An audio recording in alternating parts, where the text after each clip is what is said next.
Женя, поздравляю тебя с победой.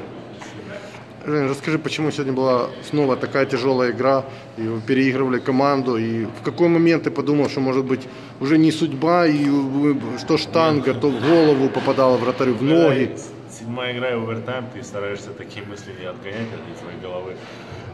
Стараюсь играть в свой хоккей. Конечно, обидно, когда там шайба по штангам или в твой ворот не залетает, но опять же, здорово сыграли, понимали, что не будет легкой прогулки, а Тава очень показала показала хоккей высокого качества, поэтому достойный финал конференции был, я считаю, и слава богу, что выиграли.